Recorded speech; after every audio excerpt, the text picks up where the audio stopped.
Hi, I'm Tami Walker, creator of meat pies here at Boxy Queens, and let me show you how I made my Sweeney Todd diorama. This is to look like the set piece from the musical. In this organized chaos, we will find some pieces of wood. I actually bought an 1/8 inch thick of this balsa wood, and I'm going to use that for my top part and my bottom part. And the walls, I'm going to take some of these little stud-like pieces of wood and glue them together for my support for my frame. My scale this time around is 1/19, and I really wanted my base to be 5 by 5 inches, and imagining the actual building was 8 by 8 feet. What I first did is looked online at some other props in musicals for Sweeney Todd, and I took my idea and did a rough sketch on some paper. And I'm just starting that idea as I go, knowing that trim and details will make a big difference at the end. I happened upon the Sweeney Todd musical when I was a child and was completely fascinated by this specific set piece, and I just felt like it was my future to make this, so I'm so happy that I have the ability to actually create this project. I'm a big fan of Dutch doors, so I felt like my back door would be great for this project, and I'm just putting a little designs on it with some wood just to break up the mundane look of it. On the back of the doors, I put the same pattern but crooked to represent the madness inside.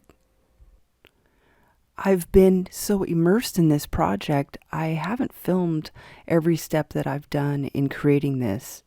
This is the inner wall that I'm building, and I want my oven to be two-sided and to have an LED light inside to shine it up. So I'll build a fake box for the back of it and put some tinfoil in to help reflect the red LED. And you can see there the inside of that little box, and I'll put it on the back side.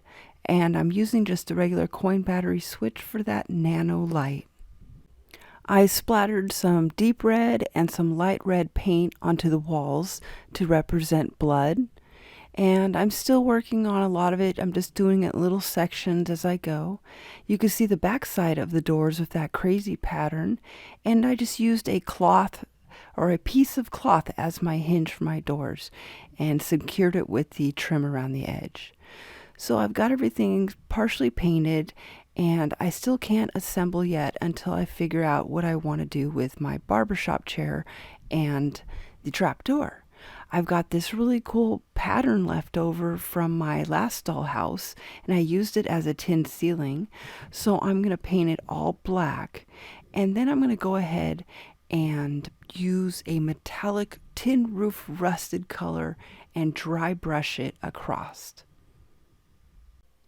And that extra little amount, I'll just cover that with some black again and then fix it up with a little bit more dry brushing.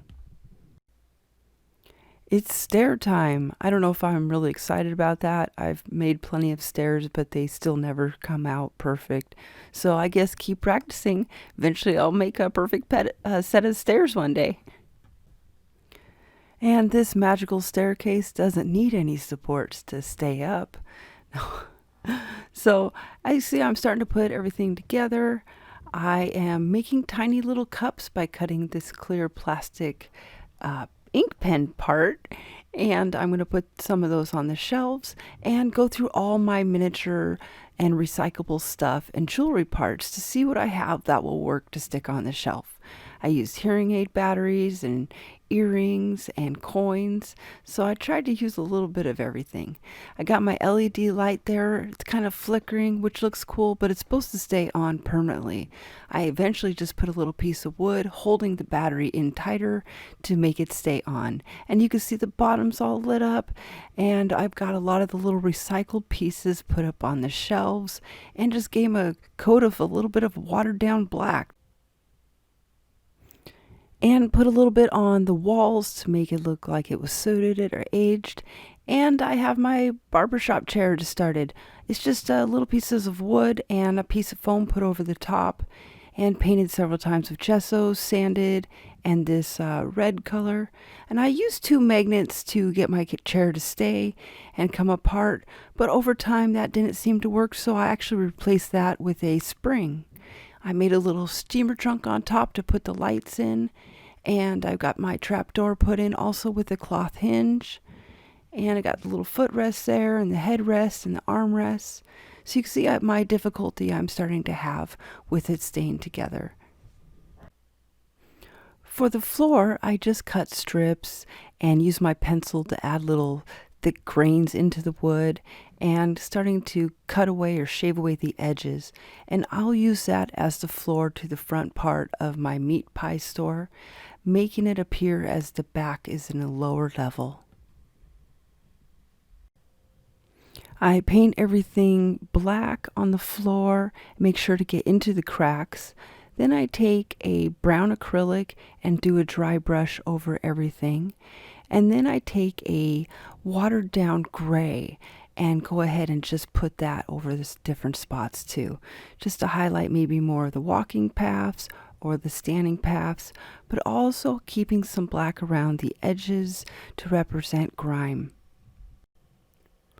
I have some mini newspapers from other projects in the past, so I glued those down onto the floor and added some of that deep red and red paint to represent blood. My third wall will have a giant window with a grid pattern.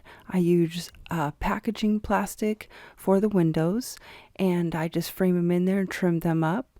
And I'm going to add some strips in a grid pattern for the windows. I'm going to use a watered down black acrylic paint to look like grime on the back side of the window where you won't see as much inside. And as you look inside from the outside, it will look grimy and old.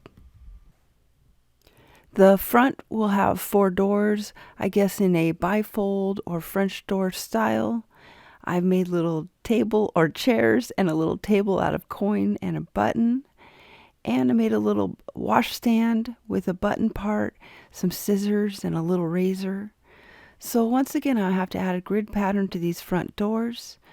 And I've already pre-painted everything, so it's a little easier. I will paint on the back side of these that grimy style. After attaching the front section, I've let that dry and painting it all black, getting it ready for the doors, which I'm still doing piece by piece, and having to cut super tiny and be super careful. And I'm going to go ahead and work on the stairs. I must have finished, I finished the doors. I could see them there. I made little pickets and stuff and a little handrail going down. Now I just got to get my brush in there and paint that.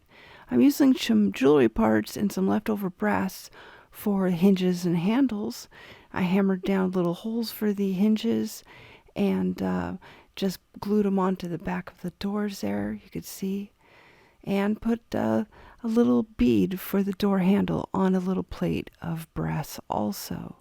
And there's the handle from that jewelry on my steamer trunk. And I went ahead and I have a earring for the handle on the back door and a bead on the inside of that door handle. I laughed when these came in the mail, these little caster wheels, but I used them anyway, and they actually worked out pretty well. I also worked on making a little stoop to look like part of the cobblestone streets. And as I shine the light on, you can see I got the table, some newspapers, a cup, maybe a jug of wine back there, joint compound. I used this flower, a bead, or a button for the bowl, and even made a rolling pin also. I fixed my chair with a spring and 2 needles poked into the side. I hope it works out. It's been doing fine so far.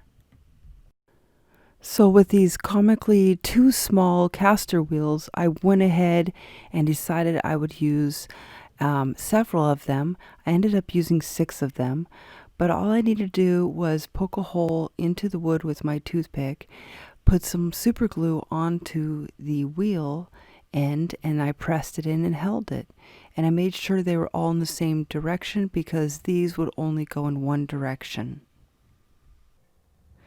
As I was making this video, I found out how to fix my volume. So hopefully the sound will be better this time. So I stopped, went back and turned everything up and into dialogue mode. So I went back and listened and it sounds so much better. So I'm really happy I figured that out. The last thing I did for this project was make the Mrs. Lovitz meat pie sign out of a piece of balsa wood and just painted it, and the shave sign on the side by the staircase. I added a little brown dry brush onto the staircase hand railing and a dry brush of deep red acrylic onto the outside of the building, and just kind of made it look like it was coming off sparse, really old. And that's my little definition of the Sweeney Todd set piece for the musical. I had so much fun with this project, and it inspired so many other great ideas. My one issue was to engineer the chair and the trap door to work together, but I also wanted my chair to be able to move back and forth freely. And any device I use as a spring system would eventually wear away at the wood, either the floor or the chair or the trap door. So I just went ahead and simplified my idea with using your finger to push the trap door down and then putting your finger in through the door to push the trap door up, and using your finger to push the chair down, and so on and so forth. And it worked fine for me. One thing I also didn't tell you I added was I had a little thimble with action figure body parts, and I gave them all a little bit of blood and put them in there right by the door, hiding away by the back door. Hey, thank you for stopping by and checking out my video, and please be sure to check out my channel for some other random art videos. Thank you so much for watching, and I hope you have a great day.